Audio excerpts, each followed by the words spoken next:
Welcome to Sleeping Dog video. Woohoo, woohoo, my Elegoo Centauri Carbon 3D printer has arrived. Woohoo, I'm so happy. This is my new Elegoo Centauri Carbon 3D printer that I got about 2.5 weeks ago. And just came one day after I left to go on a trip to Mexico, and it was to help bring my brother's boat back, so I had to be one of the crew. And so now I am starting to do the unboxing. I decided I'm going to have, to block out some of this light, I'm going to try to use this location because it's a bigger location. I have my, you probably can't see, but right here is my X1C carbon bamboo 3D printer. And this one is going to live here. And this is like a picnic table, but pretty sturdy. So until I get something set up in my garage, my other location I didn't think would support in my bedroom. Where this one was, I didn't think running both of them at the same time that table would work. So what I'm going to try to do, because this area has so many windows, I've ordered those blinds. They're called cellular, if I pronounce it right, blinds, where you push from the bottom and it holds in place. I'm going to try to do it from the bottom up, if possible. I don't want to drill into my nice windows. They're vinyl windows. And so I'm going to have to use 3M double stick tape or something, hooks, if I'm going to do it from the bottom up. Because these blinds are meant to work from the top down. And I want to block as much light as I need, but not to block all the light if possible. So I'm going to do that. So that's a work in progress, and they're not coming until next Monday. And this is Sunday. So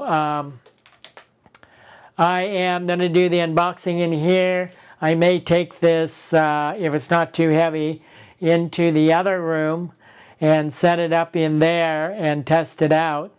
And then move it back in here when I get the blinds and see if that does what I need it to do in order for these two to work in here. I have a big window, so I don't think I have any problem for ventilation, that I can do that. It's just the direct sun and heat.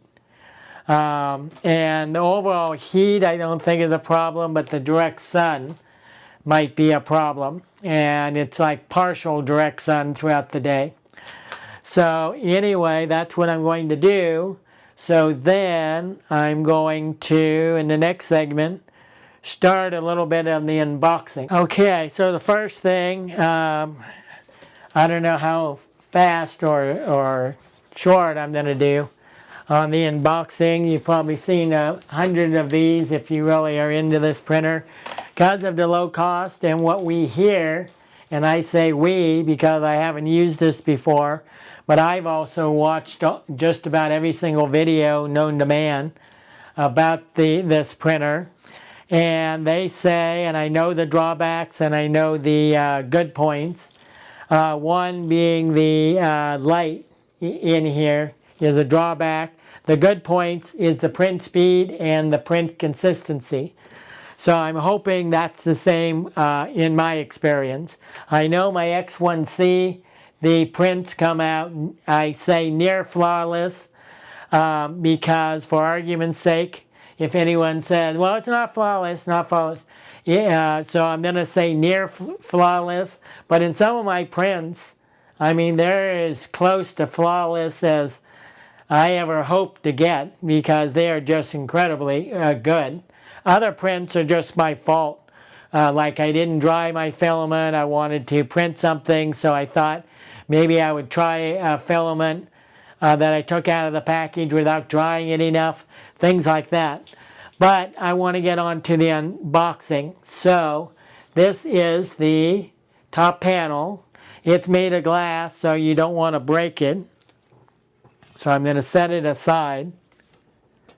Oh, and I did get the vibration dampening feet that came in a separate shipment a few weeks earlier than the printer got here. And I have the dampening feet for my X1C, and whether the dampening feet helps in the what do you call it, ringing. I always think of artifacts, but they're artifacts too, I think they're called. But it's the ringing artifacts that are very, very slight in my printer. I did calibrate it a little bit according to one video to calibrate the alignment of the belts in the back, which isn't all that difficult, but you have to know how to do it, so look it up. And then I didn't do the protractor squaring part. And that helped a little bit on the ringing, because I was getting the ringing artifacts that whatever guy, and I apologize that I don't know the name to give him credit, but he was very good on explaining how to do the protractor method for squaring up the unit. I don't know if I'm going to have to do it for this unit as well. But if so, I might do that, and I might go back and do the protractor method on this one, depending on how much ringing I think I get and how much ringing I think is acceptable. So if I want to iron out the last like 2% of the ringing, then maybe I want to go through all that. So that's up to you.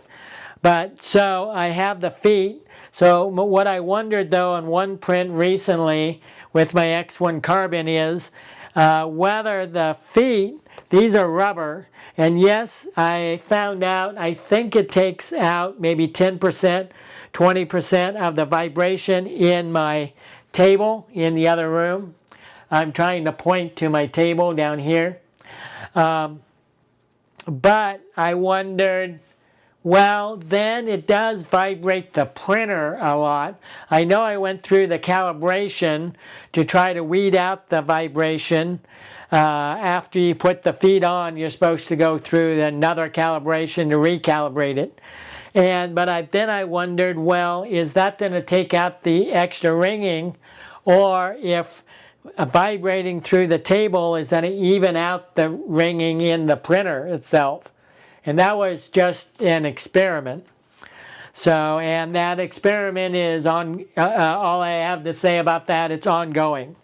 So I'm probably going to try the vibration dampening feet on both printers just to make sure on this table or that I get as little vibration in the table as possible.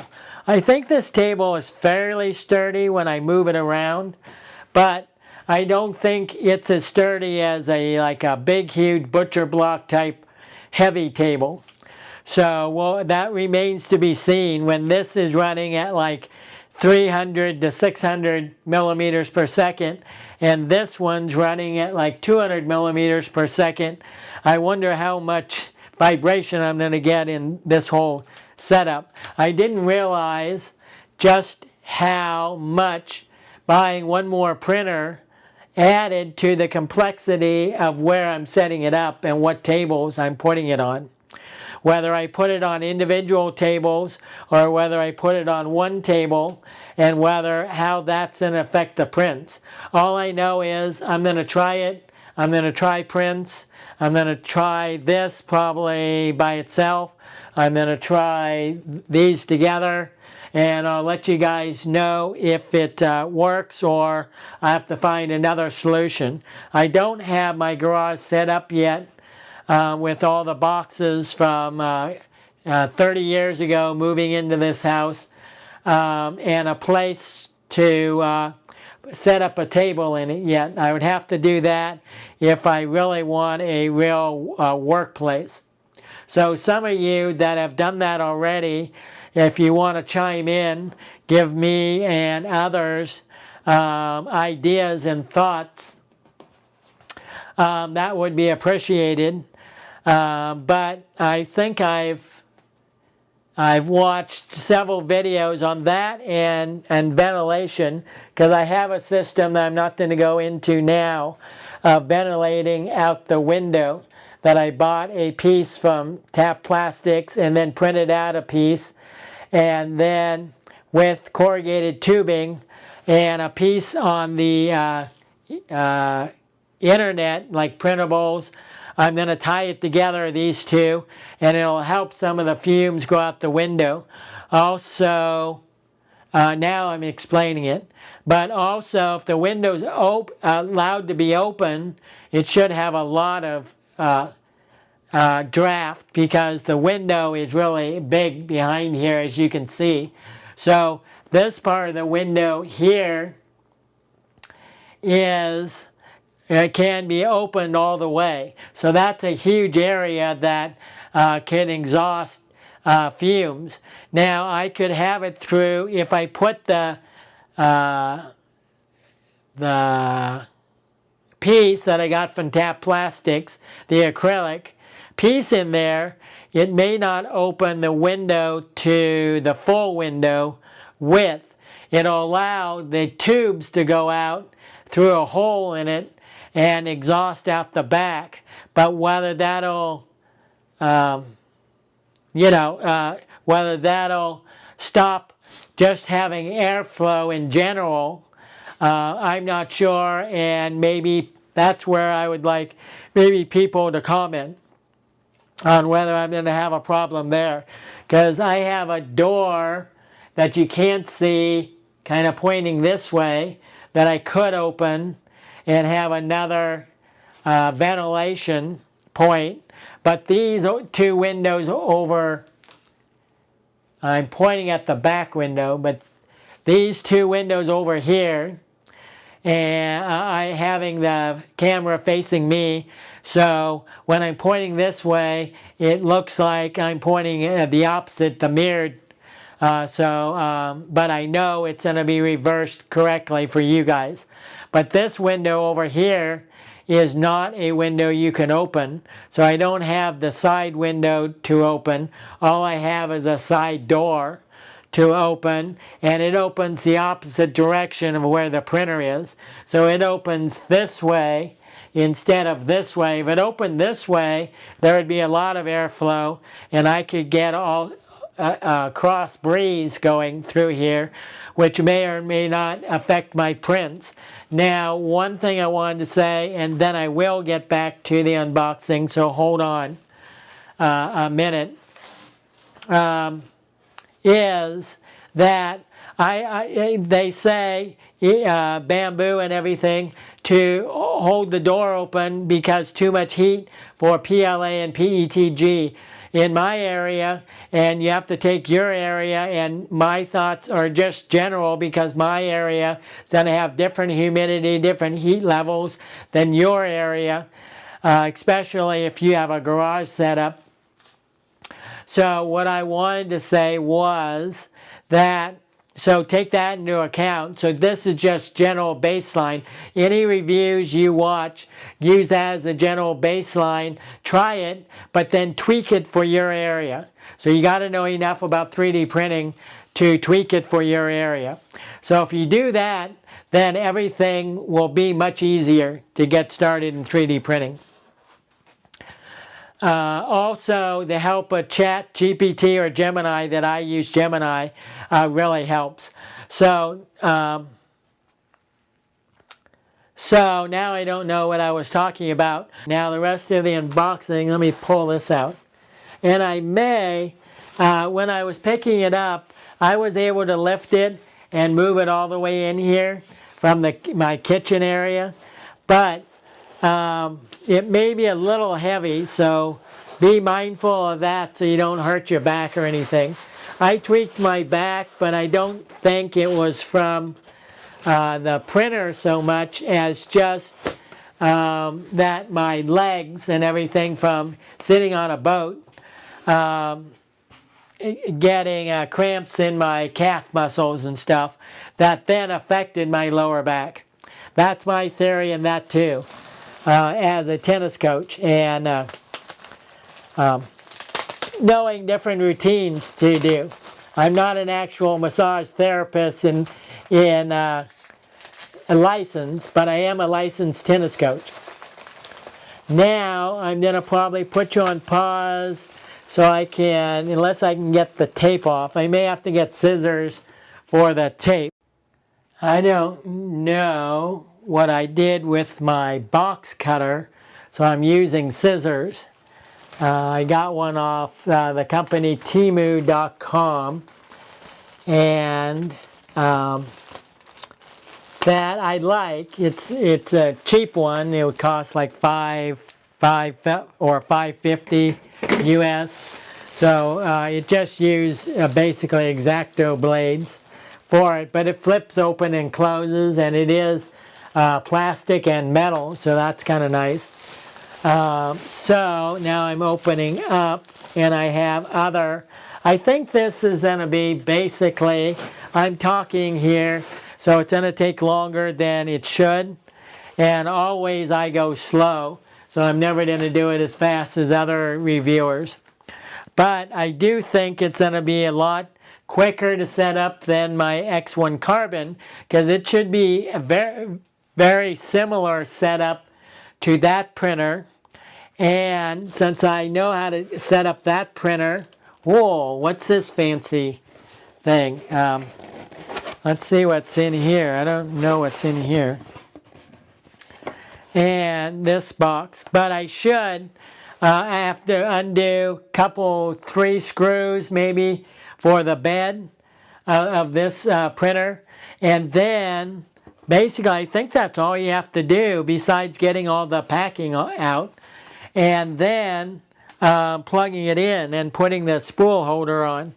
Now I may or may not want to use the spool holder on the side. From reviewers I've just found that, oh, and I have to see if the side panel is crushed in, like a lot of reviewers said. This is the spool holder that if I want to use spools, and you might want to do that if you make up your own or buy one, and I'm thinking as I'm talking, that I bought, they're what do you call boxes that are dry boxes? They're dry boxes slash dryers. So, but they don't seem, when I tried to use it for a TPU on my X1C, pointing over here, printer, I found out that they just don't feed very well. So it's very hard to feed. You really want one that feeds smoothly. And I have at least 3 dry boxes, and one, I don't think the heater really works very well.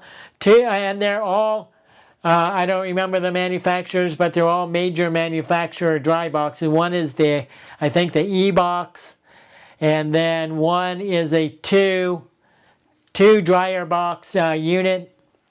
But I don't think any of them feed smoothly. So you don't want it to feed too hard, and then the printer will stop printing, or the filament will break. So I've done that by a single spool, but my thoughts on that is that part. So you may want to design your own, unless you can find one, and chime in if you guys have found a commercial one that really works. I have one that uses the rollers on the bottom, which I don't like. Other people like the rollers on the bottom that roll the filament. I found that those rollers on the bottom, one in my one dry box, once the filament gets too lightweight, meaning down to about 1/3 left on the filament, it tries to pull the filament, and then the what do you call it, the reel flips over on its side, and it doesn't work. So I don't know how others deal with that, the ones that say they love the rollers on the bottom. I would rather have something like this that goes all the way through, and I'm trying to show all the way through the dry box, if this is pretending to be the dry box, all the way through, so then it'll rotate on here freely, and you don't want it so free spinning that it despools from the spool. So that too you probably have to wonder about. So maybe the one dry box that I have just isn't a very good one, but that's my experience with the ball bearing rollers on the bottom. That's why I've never wanted to buy more of the ball bearing ones to make my own filament holder, because I had a bad experience. So anyway, this is, I think this is all your little stuff. And I love these printers that give you extra stuff.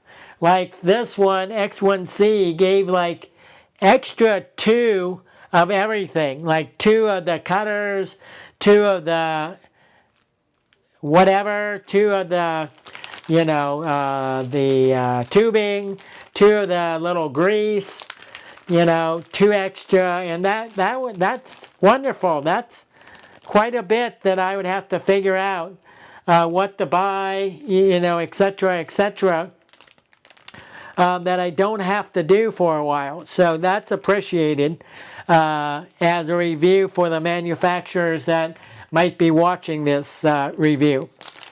And this review I bought with my own money, but it was $300, and I had a credit on my credit card for like $10, so I said go ahead and use it. So basically I paid about $289 for this, plus all the shipping, and I can't remember if shipping was free, but with taxes in my California area, and the Bay Area in particular is expensive, so that's another subject matter to discuss. But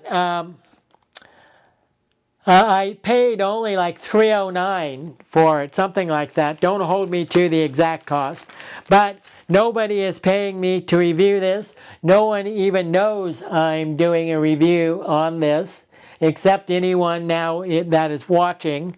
I'm trying to learn about tags and everything on my YouTube channel, Sleeping Dog Video 2. Remember the number 2, because Sleeping Dog Video is not my channel. Sleeping Dog Video 2 is my channel. And so anyway, I'm trying to see if the tags I'm using is helping people find my videos or not helping people find my videos. So anyway, this is a little bit, wow, they don't give you very much. They give you this much.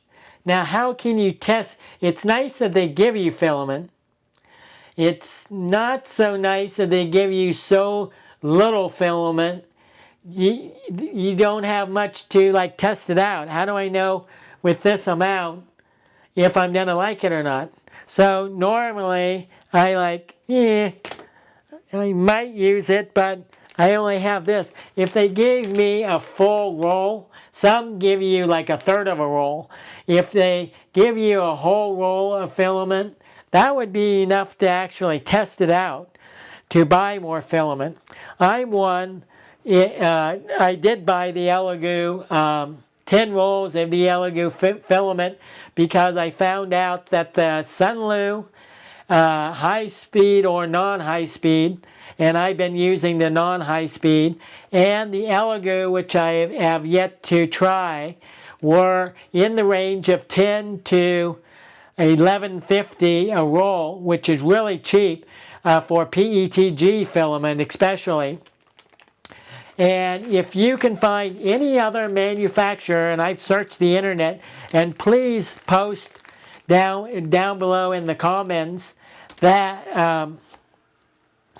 where you found filament other than those two manufacturers that for PETG, either high speed or non-high speed, that is, let's say $12 a roll or less. So in the neighborhood of $8 to $12 a roll. If you found any source at 10 rolls per order, there, please chime in because I would like to try those companies. These two companies are the only ones I've found. Again, Sunlu and Elegoo. So all the other ones are like $25 or $30 a roll. So when you're doing prototyping like I am, you really want to conserve your cost per roll. So I've had, at least on the Sunlu, I've had filament that sticks. So it's either too tight on the roll, or it was an old batch in the warehouse because I bought it off TEMU.com. So either way, once I re-spool it, because I made a re-spooler that worked okay, my re-spooling is a little less than crap. So I've only done it a couple times, so leave that to practice. But it re-spooled it enough that I could use it again. But a nice re-spooling, it didn't happen. I am, in that note, I am designing my own re-spooler that is going to run off 3D printer motors and other equipment. And then I'm going to do that to have more of a consistent re-spooling process, and hopefully it'll be a little nicer. And it was the one from anyway, can't remember, but anyway, I'll get back to the train of thought. So this is very nice, and very nice that they give you all your little tools. They even give you screwdrivers in this one. Usually they only give you the little wrenches, which on most of these are pretty decent wrenches. They're wrenches I still use, and I've collected many wrenches over the years. And so, but this is the first time I actually get, I think, screwdrivers. So that's nice, and I get 2 sets of them, not even 1 set. So that's a plus. And then, and I just wanted to make sure I mentioned that I'm not getting paid for any of this. So anything I say, positive or negative, it's just me speaking and what I think is good. And whatever this is, 2 screws, somebody can mention, but I'll probably figure it out in a little bit. Says scraper blade. Oh, that's it. Scraper blade. And then this is glue stick. There's many thoughts on glue stick. Let's see what this is. This is the Elegoo version. Maybe you can find out what the model and everything is of it. I found out the glue stick in the past with all the printers I tried to get working. On this one, the X1 Carbon, I've printed TPU from Amazon Basic, TPU from Amazon.com. I've printed, it is the Matter Hacker TPU, Matter Hacker PETG, the Matter Hacker Company, I think PLA. I've printed Sunlu, lots of Sunlu. PETG filament, etc., etc. And I've never once, one, had to open the door from too much heat, and two, had any issues other than the ones that were my fault. So that's amazing. So the bottom line is, I hardly ever use this glue stick. Once or twice on older, what do you call it, the bed slinger printers, I've used it once or twice.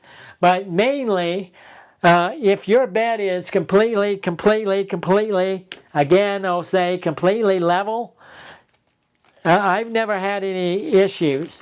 But your mileage, as the saying goes, at least in the United States, may vary because you live in a different area of the country or the world. So keep that in mind. Don't say, well, it doesn't work for me. Well, it may not work for you because you live in a different country. As I keep saying, and this is the last time I'm going to say this, this is general. Take it as general ideas, generally what you should do, generally what you can try. Then tweak it, so if it doesn't work, you're going to have to say, is my humidity, my environment, my XYZ, what is that different from the person I watched the videos on? And then start tweaking it. So you're going to have to use your own brain. Yeah, you can't just watch a video, then try it, then say, haha, you were wrong, it doesn't work. Be mindful of that, and be mindful that most people aren't like me, aren't yet making any money off these videos, are doing it because we love to do videos and we love to share information with others. I'm a tennis coach that loves to share my knowledge of tennis coaches with others. If I start making money, that would be a bonus. So here's the plug.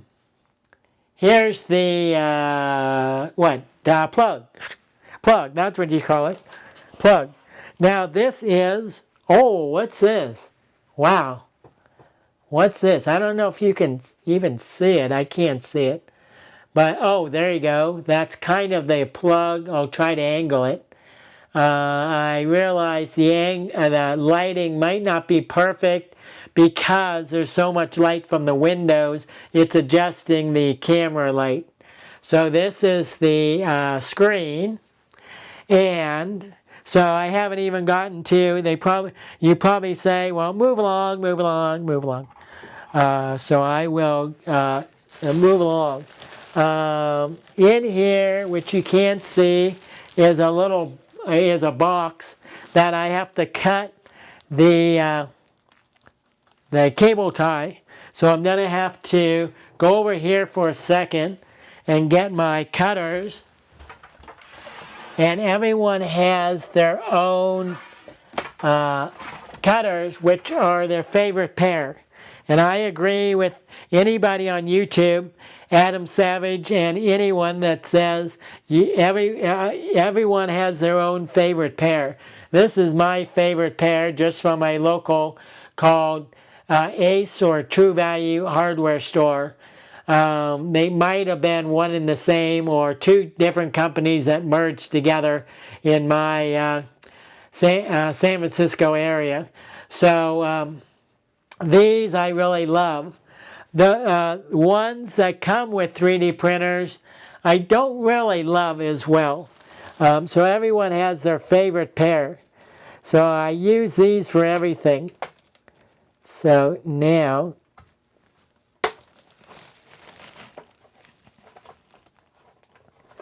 let's see. Whoa. So I'm actually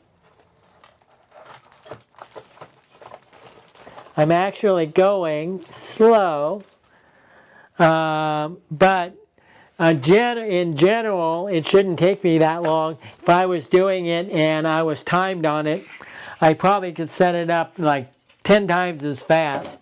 I am going rather slow on the unboxing. So here's this. This was around the print head to keep it. I love that these printers are no longer, you have to put them together. You got to spend 4 hours putting them together. These are already almost 100% put together. The only thing you really have to do is take off the packing material and then calibrate it and put it where you want and put on the dampening feet if you bought them. And no, I don't remember exactly how much the dampening feet were. They're somewhere between, I think, $10 US and maybe $30 or $35 US. I got one package, and I don't know if this includes, let's see if this one includes 2 sets or only 1 set. I found out that the dampening feet, I accidentally ordered 2 sets or 2 boxes of dampening feet for the X1 Carbon, and what happened is I got 2 sets in each box, so I ended up with 4 sets of feet. So these, and these are the dampening feet. Let me angle it. Yeah, see, when you angle it, you can get the reflection and a little more light. So there's the dampening feet. And it looks like, yeah, it looks like there's just 4. So don't lose one. With the X1 Carbon, there were 2 sets. So if you lost one, you would have another full set. So, but these are very similar to the X1 Carbon, and maybe if I want to go and find the X1 Carbon feet, give me a second. If it's easy to find, I'll bring them as meaning the feet for the X1 Carbon I'll bring if they're easily found in the other room, and then you can see the comparison. Back, and yes, I found the dampening feet. I hope if I put these over here that I don't misplace the dampening feet. So I'll put them in here for now, which is showing, you probably can't see, but showing my box on the table.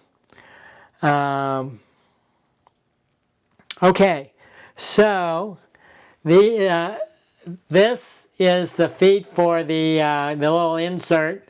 This is what it looks like. And this is what it looks like. So from this point of view, this feet are a little bit bigger. Can you tell? A little bit bigger than this is the X1C's feet. This is the Centauri Carbon. Now, I'm not sure, but I thought I saw on one of the reviews that the that the Elegoo printer is a little bit heavier than the Bamboo. I would have to go back and look up the specs to see if that's true or how much heavier, because I would think that maybe if the X1C's feet were this size opposed to this size, maybe that would be better for even better for dampening. I'm sure they must have tried it out and found out that this size was perfect. But you can see the size difference. The other thing to see is this is how you insert it on the feet, so under the printer. And then this is how you insert it in these grooves. It looks like a rook from chess. And then in these grooves, what I found out, so if you want to know how to put these on, I didn't know how to put these on.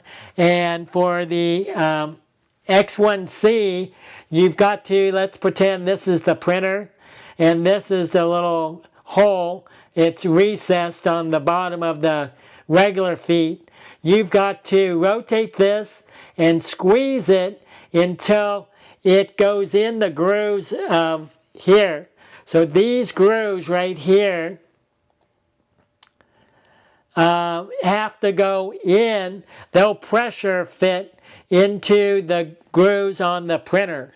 So if it doesn't pressure fit all the way down here, and I'm hoping it however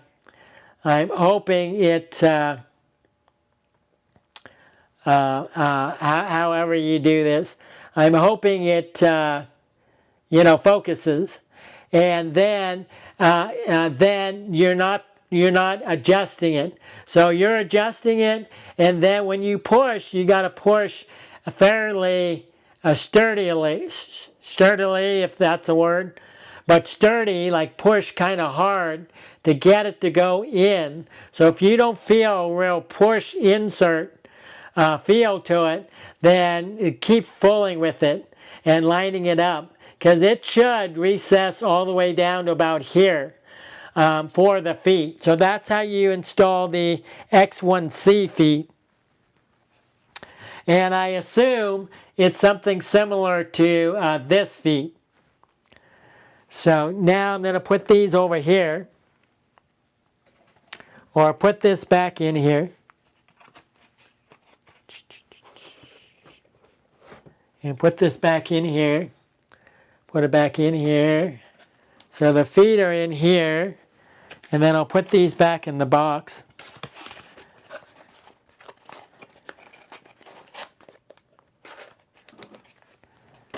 Okay, now I'm probably not going to, now I have to move some of this off, and I might put you on pause while I do that, and I might even come back tomorrow, I'm not sure, to do the rest of the video, I'm thinking. So, yeah, I'll put you on pause because I don't want to break anything, and I want to be able to pull this out, hopefully without having to put it on the ground. And so I want to clear off all my stuff. I'll show you where all my stuff is. See all my stuff down here. So I do want to clear all that off. So what I'm going to do is I'm going to take all the stuff and the breakable stuff and put it in the back before I try to take this out, so I have more room. Now you can watch me try to take this printer out. Let's see whether you can see it at the same time I'm trying to take it out. If it's too hard, I might get help from a family member to come over and help me take it out and just not show that part. I could, let's see, if I take it out that way, I'm deciding whether I could put it on its side, tilt it on its side, and take it out that way on its side. I think I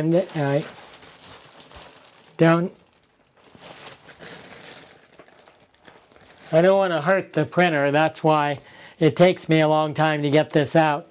If I had it on the ground and I didn't want to, quote, hurt my back, or whether the last one, carrying it in here, as I said, didn't really hurt my back per se. It was my calf muscles and everything. But I don't want to tweak that, so I'm not really wanting to set it on the ground and then try to pull it out. I did pick the whole thing up and brought it in here. I think unless there's something else in here that'll lighten the load.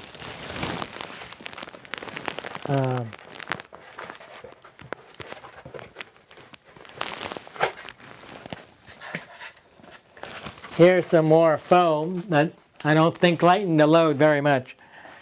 So, let's see, that's that.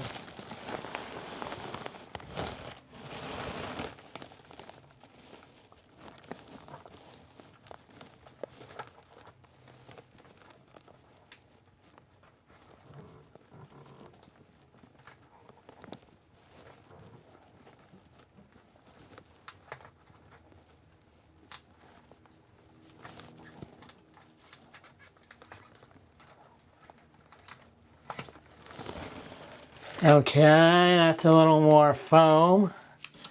That came out, I think, where maybe the cutters are in here. Yeah, the cutters, there's a little door that I don't think there is on the on my X1C. So there's a little door down there, maybe where the poop, as people call it, poop chute, or cutter. Maybe it's a poop chute door or something for it.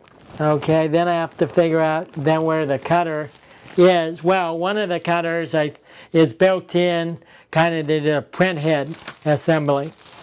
And then, but there should be a separate place where it does its wipe once it does its extrusion and then the wiping. So there should be a separate place for that.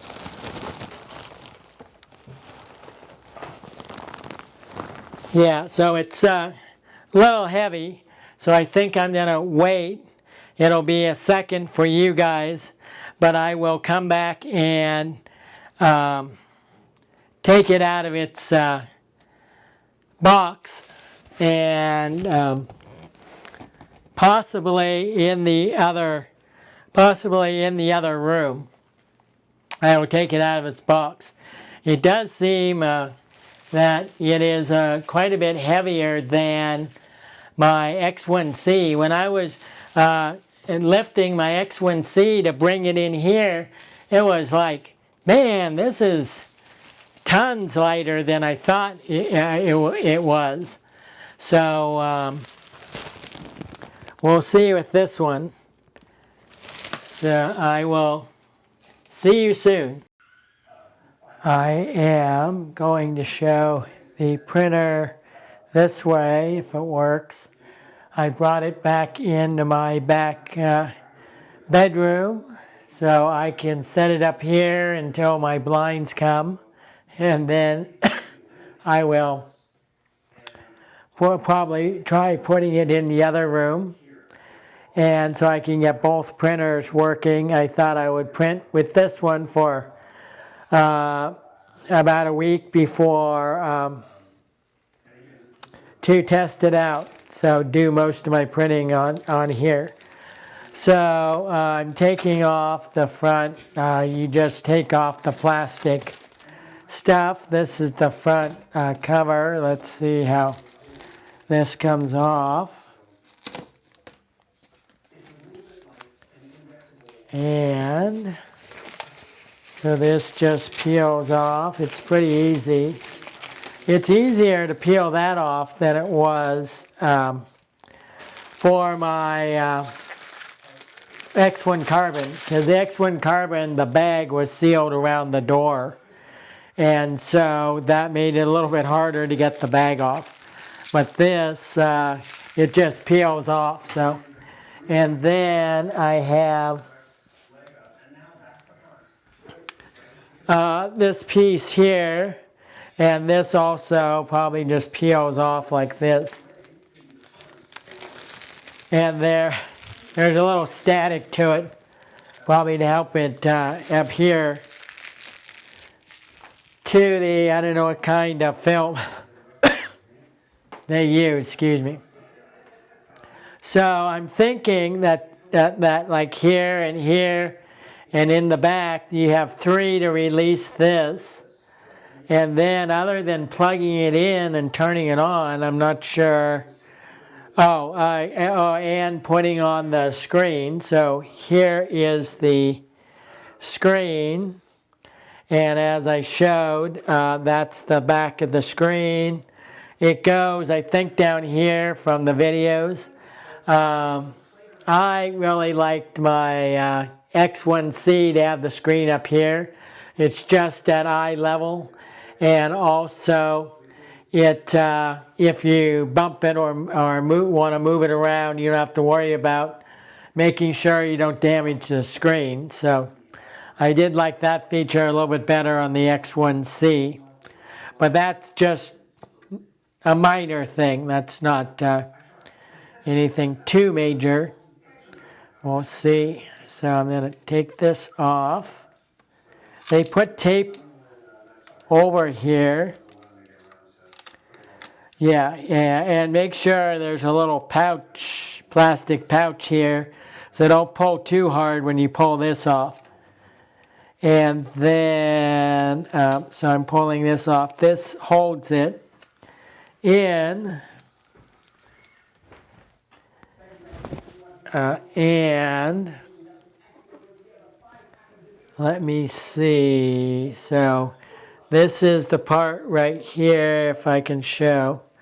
Right here is the part that the board. So I just have to see how this goes in here. I'm assuming that this means this is the bottom. And then I'm going to see if I can get this in here. Let me stand over here. And let me see, I might have to.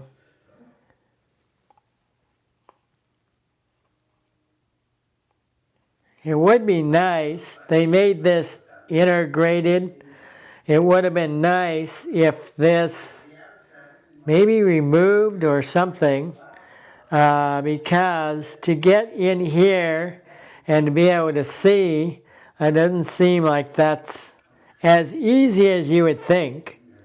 I don't know if other reviewers had an easier time, but that's one thing that I didn't hear anybody in the other reviews comment on, is that you can't see while plugging this in so well. So it may take me a few tries to get this plugged in.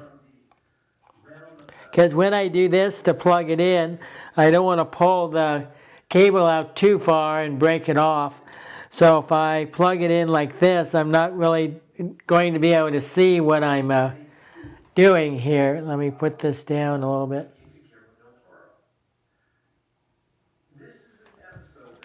So that's the only thing. Let's see how far I can pull the ribbon cable out. You just don't want to do anything that would stretch it or break it. So I'm going to have to figure that out.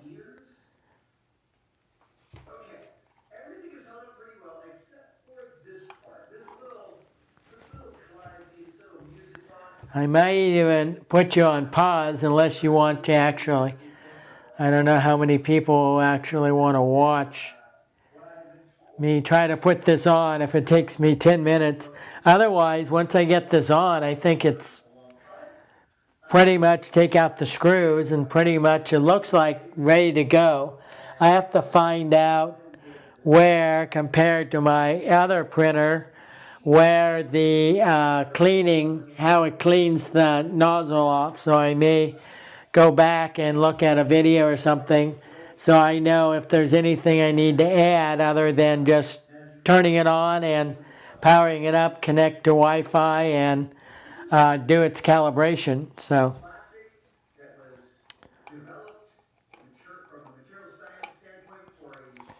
bear with me. I may not talk too much on this part of the video.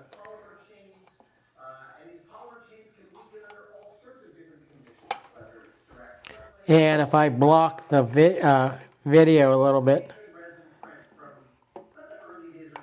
I can see by tilting it this way, I can see a little bit how to put it on. I just want to go slowly, because if you break something, that's bad.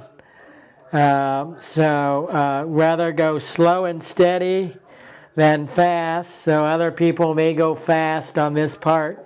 I'd rather go slow and steady and take 3 times as long as other people than to ever break anything. So when I'm doing something for the first time, I go slow and steady.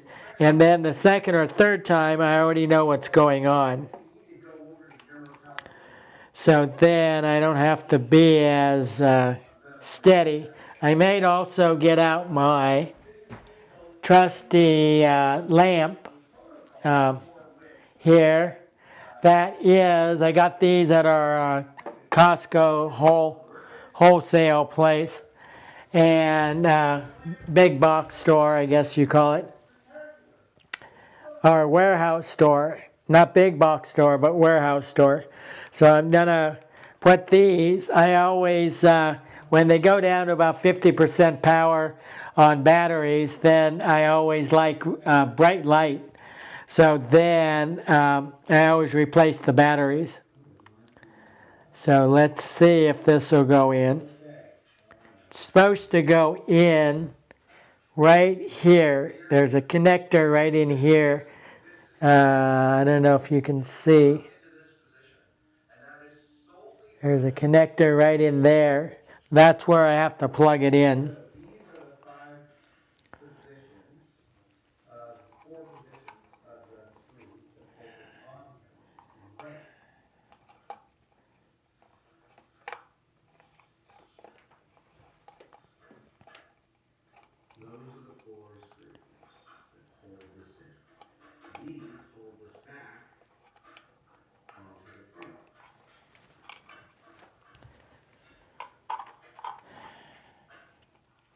It was also a really great way for me to learn what screws I need. I'll take a look at the parts list, and I'll probably use these on the arrows.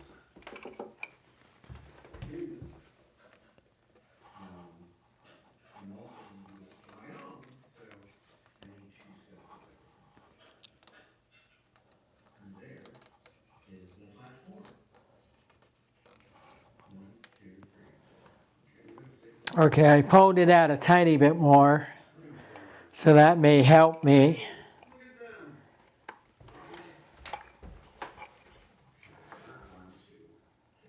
I don't want to break the...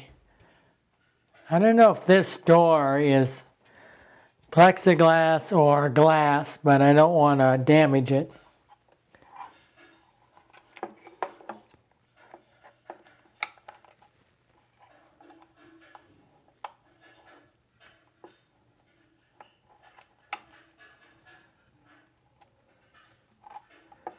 It's not so much that it's hard to push in, it's just hard to get lined up. I think I can see in this orientation. There you go, in that orientation. So I got it. If you lay it flat, kind of like this, it is easier to see and to get your fingers. Put your fingers over here because there's 2 little kind of like tabs. And so it allows you to push it in. Gently pull it out. Another maybe 1/2 inch, 1/4 inch can come out. So that's good. So once you do that, then I should be able to, if I push the cable back in, tilt it up, and then put it through. So if you can see these slots here, you can, you put it in those slots, and then you should just slide and click. And I know that from my X1C. I didn't know how to keep it on. Thought maybe screws held it on. Then I find out you do like this, and then you slide it over until it clicks. And again, I want to reiterate, don't force anything. If it doesn't go easily, find out why it doesn't go easily. And it should take maybe a firm push, but don't jam it in, because that never works, and that'll break something. So find out like that. Don't do that. See, that's what I'm trying to avoid doing. So, and get it to click in. And wonder why, once you've done it once, you understand what the holdup is. So I'm not sure if I'm supposed to go right or left or down. See, that's the thing.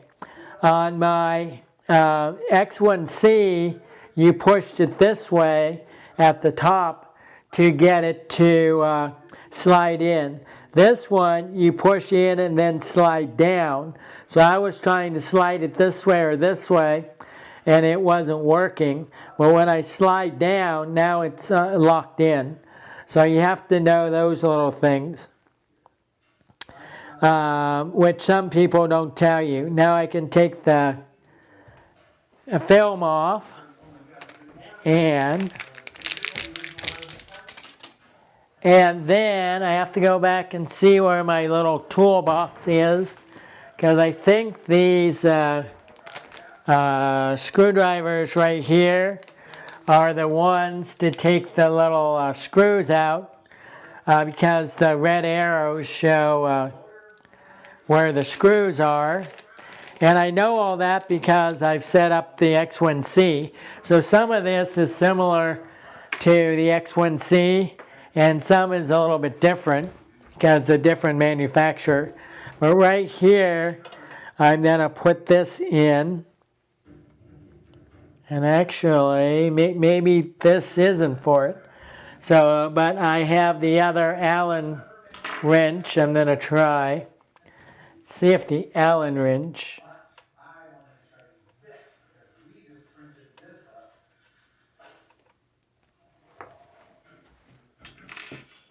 One of these is going to work. Okay, so I just have the wrong size Allen wrench. Let me see if my, so if I get out the tools that you're supposed to use, if you want to see how well the tools are. So these are these, and then these are some of the tools that came. So there must be a relatively bigger screw somewhere for maybe the belt tensioning or something. And then, so you have these are nice and long. Some of them,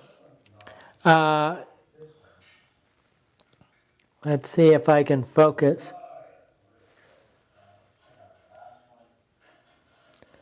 Some of these come with a little ball on the end, which I like better than these flat ones. These flat head ones work okay, but not as good, I think, as the ball on the end. So.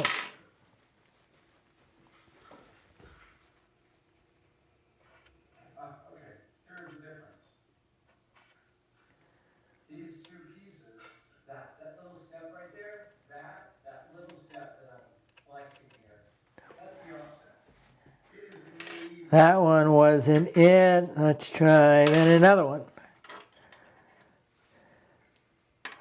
One of these sizes will fit. Okay, this is the right size. So I'll just unscrew these. This one seems to be so far, maybe I'm just used to it, but it seems so far to be a little easier to set up than actually the X1C. Well, the X1C was really packed even better than this is. This is packed in the major parts like the print head and a few other plate and the sides, but I don't think the inside was packed as well. But also I got the AMS unit with my X1C, so that was packed in the center too. So there was a lot of packing and stuff to take out of my X1C, where there isn't on this printer. Is my favorite printing process for super complicated parts because they need no support. That means that the printer does not have to also print things that hold the print up. Okay, I'm trying to do it so you can still see me. That's why it's taking a little bit longer. I'm just spinning it with my fingers, and then I'm pulling it out, and there's the screw. And then I have a screw, which you may not be able to see me. Let's see if I can do it from the back here. So there should be 3 screws to this one. And I like how they lock down the bed on these type printers these days. And I love that the printers these days are all in one, so they're 99% set up already. And you don't have to do any of the putting together of the frame or anything anymore like you did on the bed slinger days. So it makes it a lot easier, and you assume that most of it is going to be true and level. Now I'm looking around, and I'll probably take you in another shot around. I'm looking at it because some of the printers were dented, the panels for the outside. A lot of people had dented panels on the outside from shipping. And I'm looking at mine, so I'm going to show you how nicely it really is. I don't know if they changed something, or I just were very lucky on not getting it dented, but my side panels look perfect and not dented at all. There's a number of screws on it, and then the back panel looks really nice, but I'll show you around in a moment when I can take you off the tripod. So now I have this. This is the spool holder. Now the spool holder goes, so I may take you off the tripod now and show you around. Okay, I'll do the best I can at showing you around, but look at the panel. And then I'm going to show a slow pan down here. This right here is, this is a little loose. Maybe I can pop it back in. I think it's supposed to maybe pop into that over here. So I hope it pops back on and wasn't broken. But this is where you feed the filament sensor. And then right down here is the hole that I'm going to put on the screw on the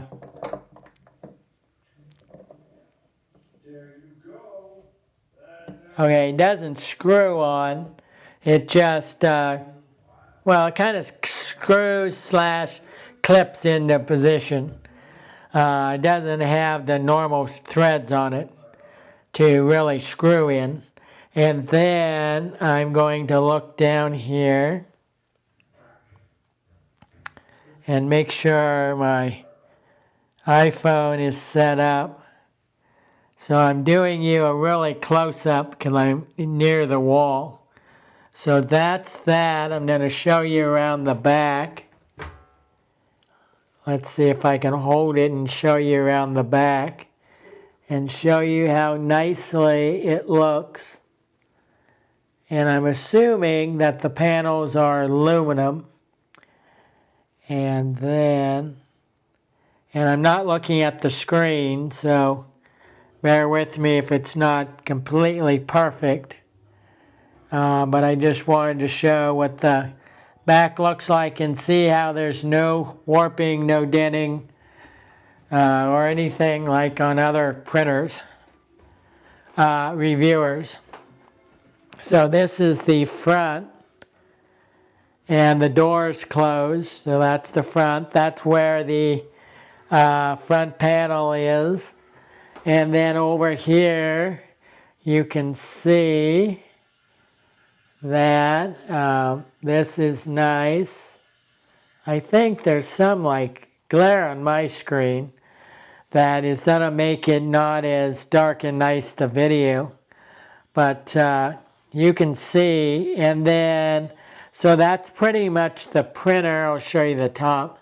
This is the top without the glass on. And then this is inside the printer. That's the print head. And then this looks like that's the, what they call poop chute. What I can tell, let me put my hand around here. Yeah, I think so. So then over here somewhere, on my X1C was where it would wipe off the filament. So when it does an extrusion before each print. And I have to just find out where on this one it does, if it does the same thing. Let's see if I move this out of the way. Well, you tell me where it is.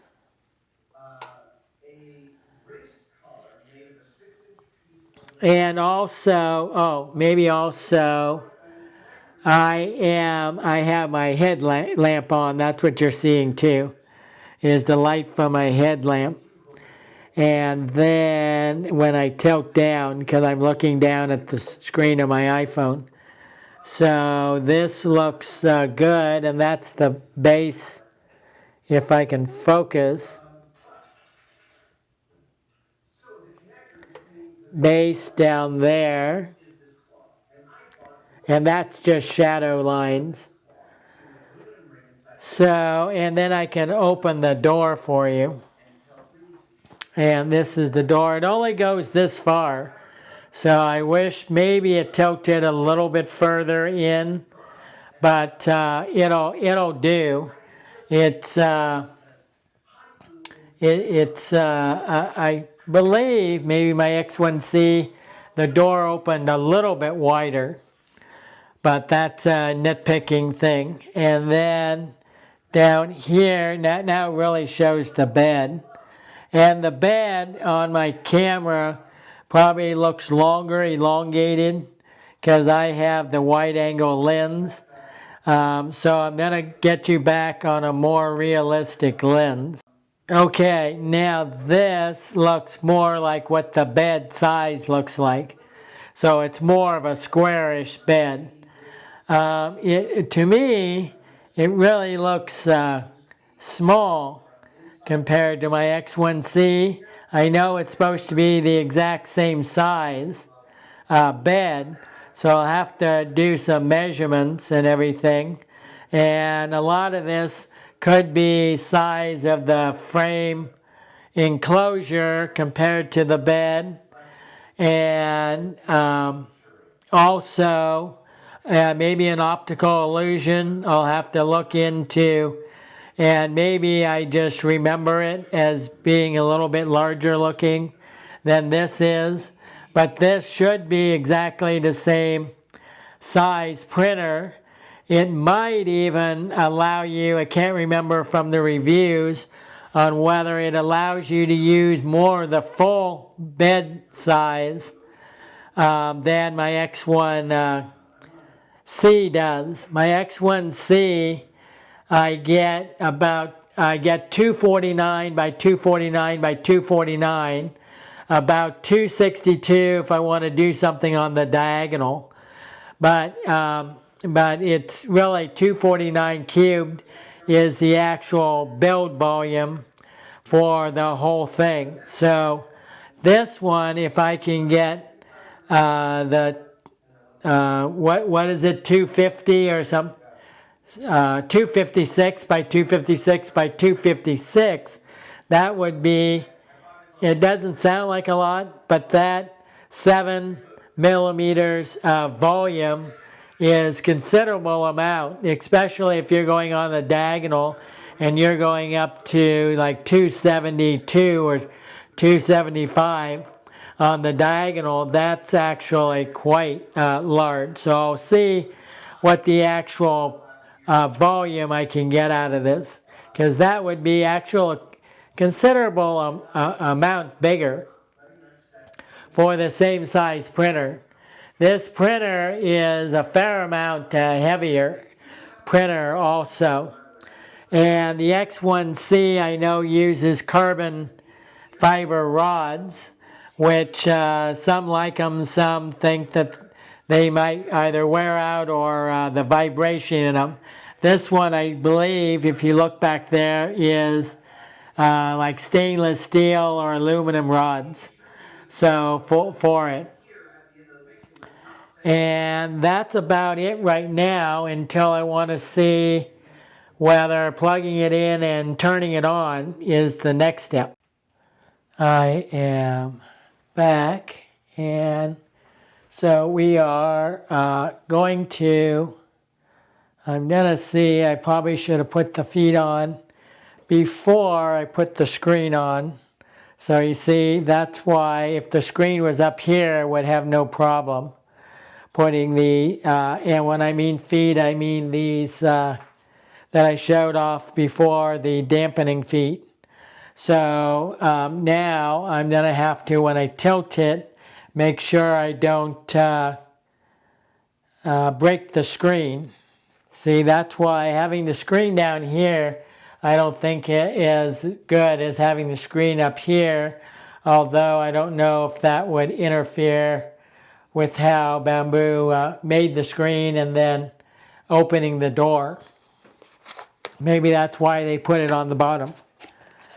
But anyway, I'll do my best not to break the screen. So that means I have to go a little slower than normal. And that's why there are a few things for the cost. This is really nice. I think the frame's really nice. And it's hard for me to tell whether it's aluminum or a really nice plastic.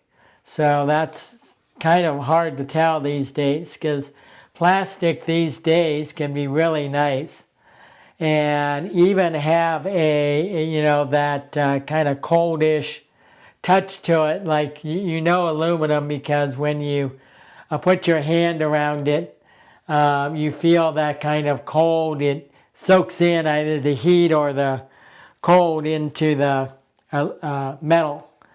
So that's usually how you tell between the two. But now some plastics can do the same thing.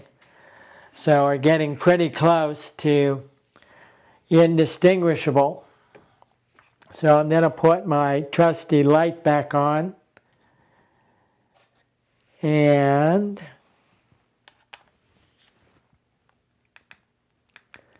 okay, now these feet look like this. And now I'm probably going to see how the bottom and how you take off. I'm going to have to tilt this up a ways. And I'm probably not going to be able to show you the bottom, because it's too hard to hold this, then hold the camera. So let's see. Or you can see right here. And so you can see right here. But then I'm going to have to take see how to take the feet off. Whether they're on the X1C, they were kind of like peel and stick. They were stick 'em on the bottom. So I don't know if this, I have to look inside the little groove hole. Yeah, these might be, and then maybe I have to screw these on as well. If these do have screws in the bottom where the Bamboo, so these feet might be actually nicer feet than the Bamboo Carbon feet, even though that's a more expensive printer. So there are some things that might be better on this one, some things I might like better on the X1 Carbon. I wanted to just slightly adjust the volume. So I put you on pause and did another segment. So now if I don't break this, I'm going to take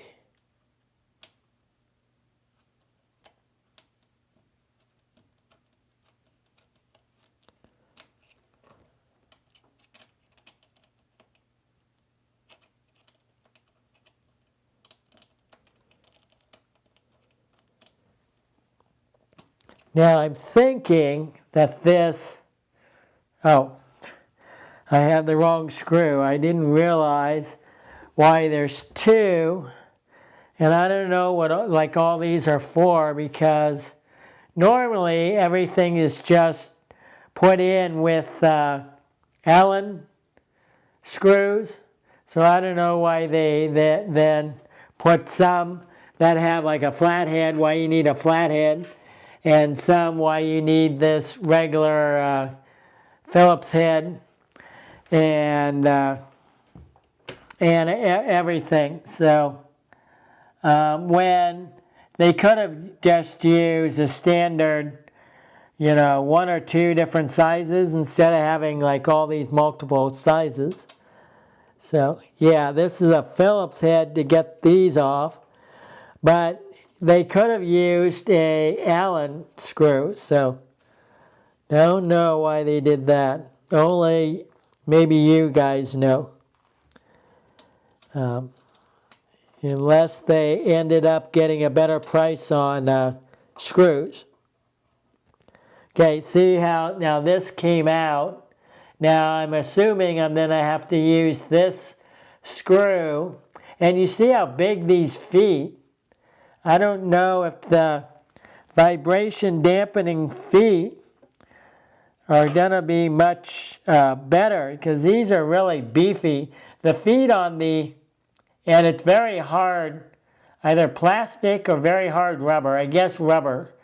But these feet are way bulkier than the ones on the X1C. So I'm trying to with one hand, because I don't want to set down the printer. Now let's see if this will go in here.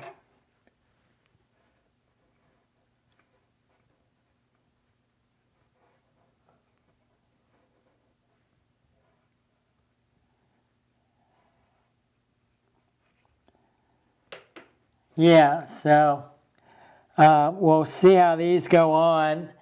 This screw is definitely, look how big this screw is. And then it's a screw, not a, well, it's a bolt, not a screw. So then, and you see how small this hole is. So it's definitely, it fits in here, but definitely not going to fit through this hole. So unless there's another screw for it, this isn't going to screw on. So I have to see if it pressure fits on. Because that's how the X1C feet went on. It had grooves in it and a pressure fit, which it was kind of nice on my X1C. So I have to see how this goes in.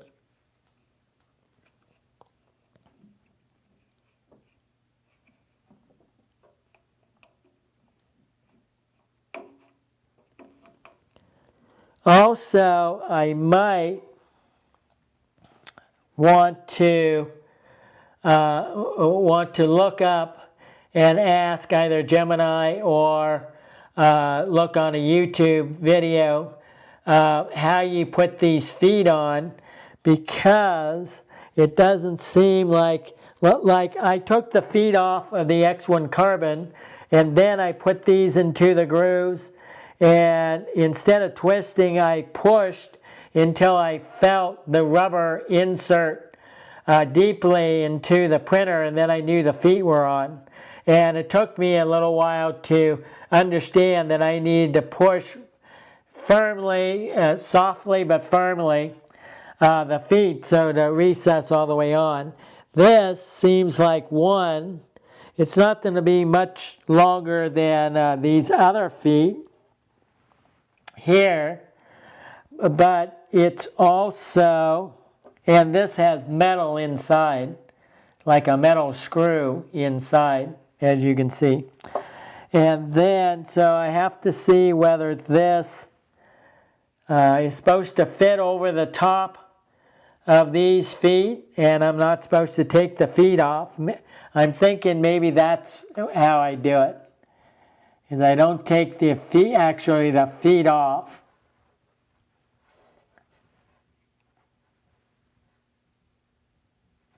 I'm thinking it's supposed to fit like that, but I may want to just verify. But I'm thinking it may fit like that. It's going to fit a little taller, and then it'll go around like this. Let me see if I can push this down.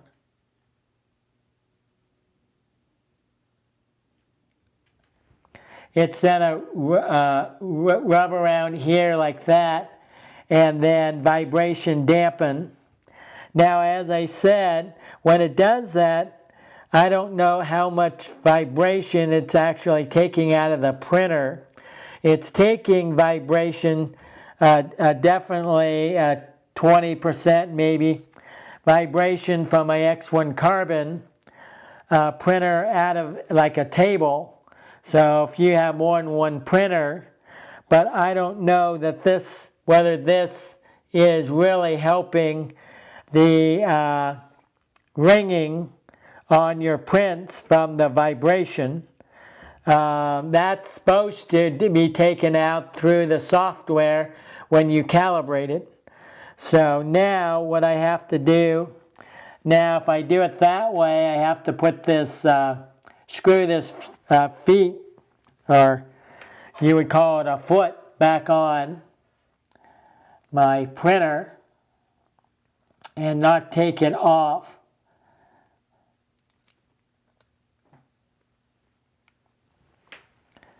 So I'm going to screw this back on. I'm going to go in, check, and see if there's any information on how to put the feet on, and then come back, and it'll be a second in your time. It'll be maybe a few minutes in my time, and see if that's how the feet are supposed to go on. It kind of makes, it maybe makes more sense, although I don't know then what this, as you can see, this insert piece that has a little hole in it, I'm not sure how that goes inside here. No, I guess it does go inside here. But because of the hole, you would think you would then have to screw something in here. That's kind of the logical thing, is that you would screw something in here. But I'm not sure that that's the case. That's why it's good to,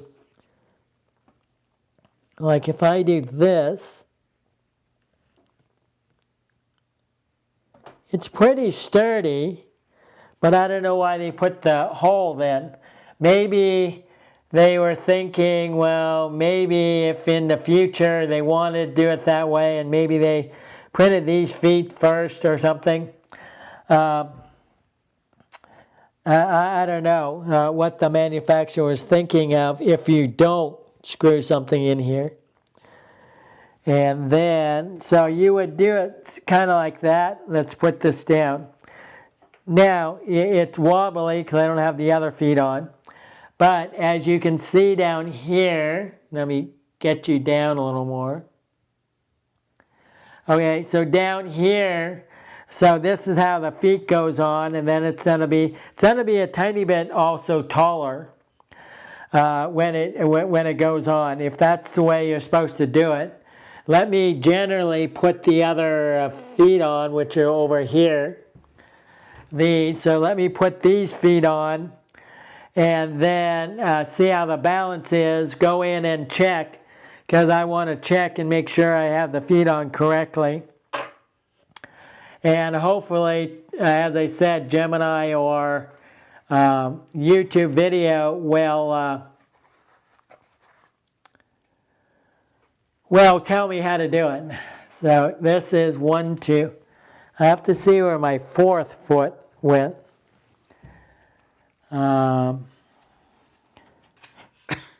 So where's the fourth? Oh, here's my fourth foot over here. So I'm going to have one here. I put one on here, and then one here in the back and one on the other side. So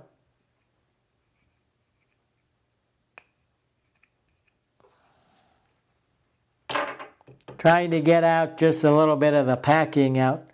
The packing's kind of right on there, but because I have one hand, I can't, it's not as easy to get the packing out. There we go. And then I'm going to tilt this up again. And then squeeze this on.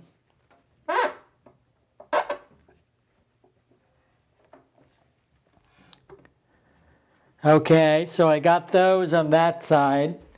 Now I'm going to come around to this side and take my screwdriver off the table, and then come around to this side and tilt the printer. It's a little bit difficult to hold this. I don't know, because I have the dampening feet on, or if it's heavier on this side, but it seems a little unwieldy to hold it up, and it did feel heavier.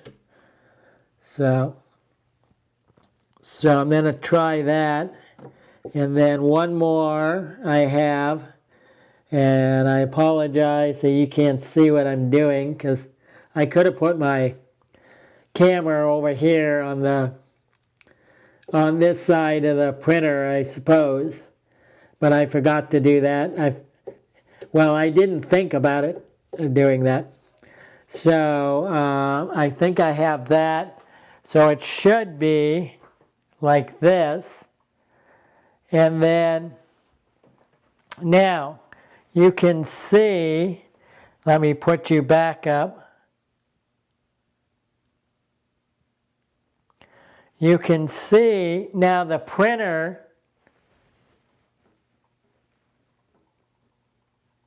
why I paused is I'm looking at all this and it feels like the printer is, if this is the way you put on the feet, actually vibrates more. So I don't know, somebody, if they want to comment or make a video on the theory of vibration dampening feet and everything. I should look it up and see if there's a video already, and it's good for you guys to watch too, is how basically there's probably one on a building, like for earthquake, they put big huge versions of like these dampening feet, and that helps dampen it'll move around like this, but it won't crack or anything. So maybe, I don't know if this is supposed to be made so your print stays connected to the bed better at higher speed, if it's not as rigid and it has this extra vibration movement. But I don't really think, if this is supposed to be so it doesn't vibrate your table as much, having the vibration feet, if that's the purpose, I don't think it does its job. If the purpose is supposed to be so the print will vibrate a little bit but won't come loose from the bed at high speed, and when the print head feeds the filament, it also is so close to the layers that even that can pry, sometimes at high speed, pry the filament off the bed, so then you'd have a failed print sometimes. So that is something to think about in your printing, whether so the heat and how it oozes out of the print head is going to contribute to how hard it needs to drag the filament along the previous layer, and if that loosens the bottom layers. I wonder if that's what's happening to my prints that were skinny and tall. They were like this thick, round, square, but they were like this tall. So when I got to the very top of the printing, I would invariably, if I didn't have enough supports down here, I would invariably get, they would topple over and then they would hit against another one of my prints and then knock everything off the bed. But it wasn't until about this much from being done of the print that I had the issue. So I wonder if some things like that, I'll have to look up the theory behind it. So for now, that's what I'm going to do. I'm going to go back and see if I can see a video or something about how you're supposed to put the dampening feet on. And be back in a second. Okay, now I looked, and Elegoo put out a small video that showed how to install the feet. And they say, well, they put the printer on the side, but they say just to push in on the feet and they use kind of a twisting motion. I may see if I can put this on the side.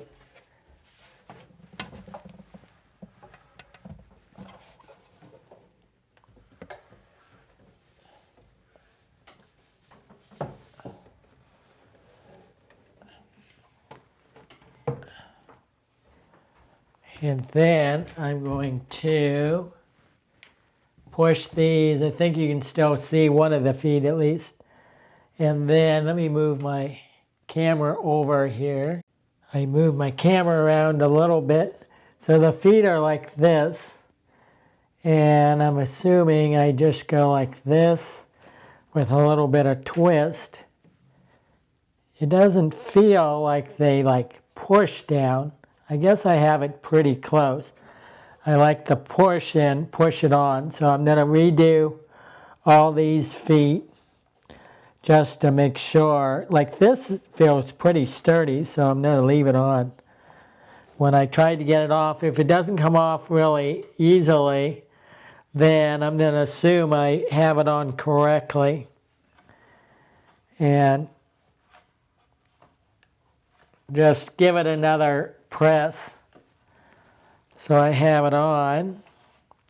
And as I said, we'll see if these actually work well or not. I'm looking at this up here, seeing if this recesses into the panel a little bit or flush with the panel. Then maybe I need to make sure that this one down here is also pushed on and flush with the panel. But I think that's right. So I'm going to put you on pause where I lift up the printer again. Okay, this, I'm going to reach up here. I know this isn't the best way to do it, but I wanted to show down here, this here. Now, I'm not sure. See, I can't tell if this, I'll have to look this up also, maybe a video, but I'm not sure if this was supposed to latch onto here because there's a recess, a little piece of metal, and which is, if I get the screwdriver out and get my big hands out of the way, this, can't see, okay, this right here. So I didn't know if this is supposed to clip down. It feels like there's a screw that goes down through the inside. But then when I tried to push down a little bit on here, it doesn't look like it pushes down, like it is flopping around that it got broken. So I'll leave it like this for now. And maybe it's supposed to be like this, but then why would you have this lip if it's not supposed to latch down on here is what my thinking was. But maybe I can see in another video if anyone shows whether this is supposed to latch down, Therefore, if it got broken, it doesn't feel like it actually got broken. I will look around it in a second. And but this is where the filament goes in. So I'll have to figure that out as my next thing before as I said, I was going to flip it over for you guys and make sure I don't break the, always make sure you don't break the screen.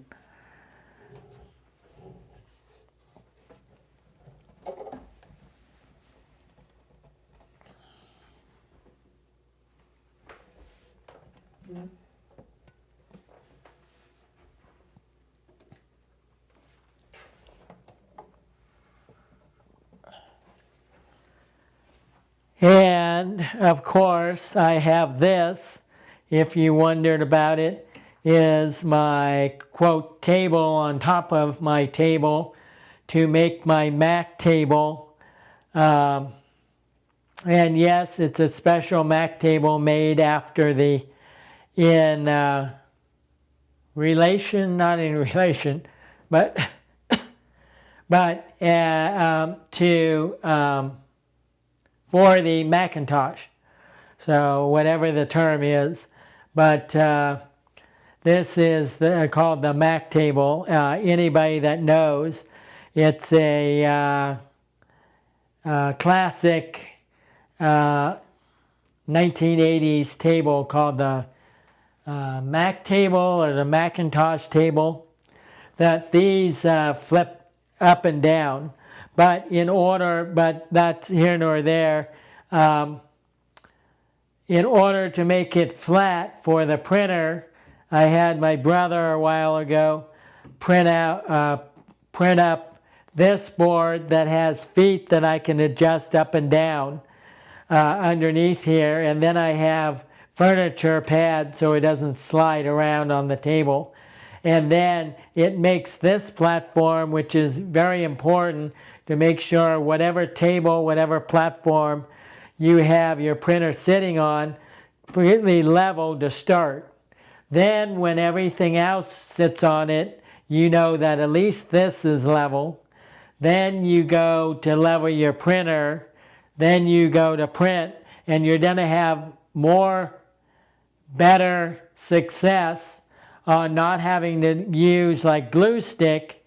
If your frame is true and straight on your printer, your surface is level, the print bed is level, then pretty much you're not going to have to use glue stick. That's why I don't have to use glue stick, because I try to make sure that everything in the chain is level. And that's what I wanted to say for that. Next, I think I have to plug it in.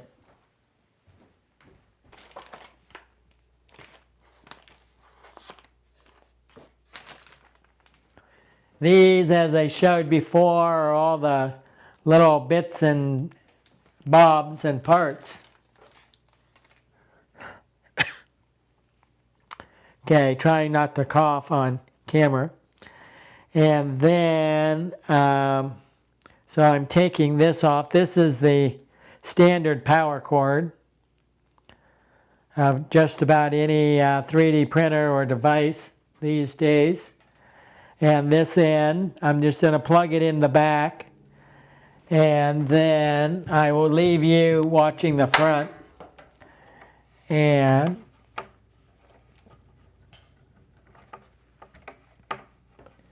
then for my printer, so my plug is under the table. So I'm going to go down for a second under the table and then plug it into my power strip back near the wall. And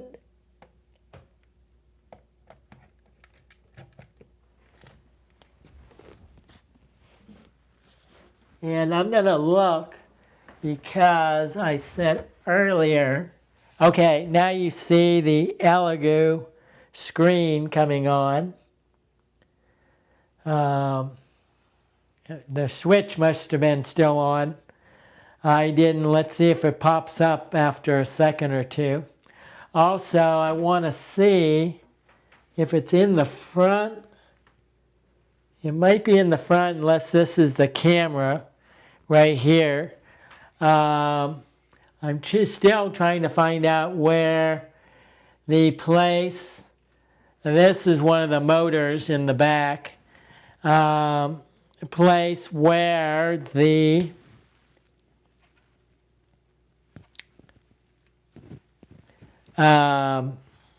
seeing what the blue tab was supposed to be for, whether I'm supposed to take anything else off.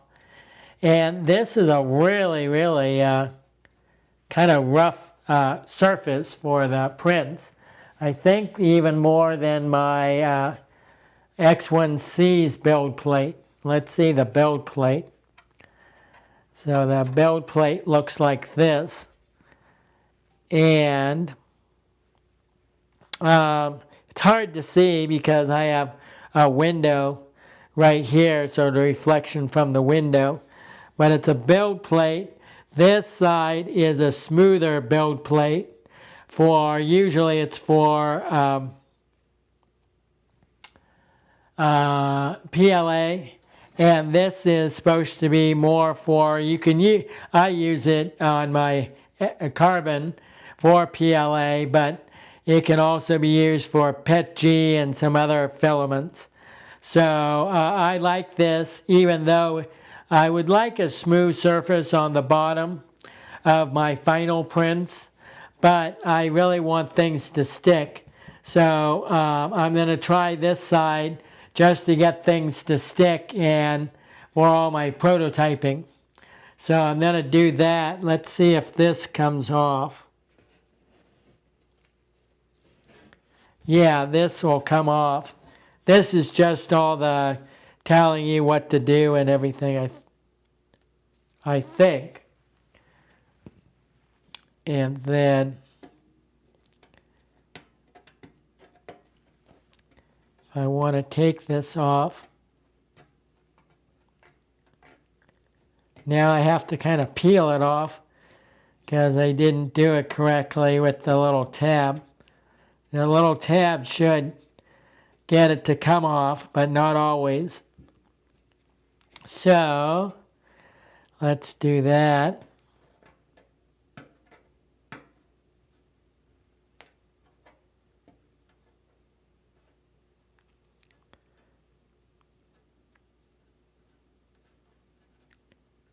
Okay. Well, anyway, it's hard to come off, so I'll put you on pause until the next section. Now I'm putting back in, seeing how this goes on to line it up. It's pretty good. What I do is there's these things in the corner that raise up a little bit, so that helps a little bit on the guiding. So if you get it right in the corner, you pretty much can get it on. Then sometimes you just have to make sure that over here it's actually lined up. It's not going to allow you to place this on here perfectly just by lining up here, but that does help. So that's great. Now what I want to do is I want to say down here, and then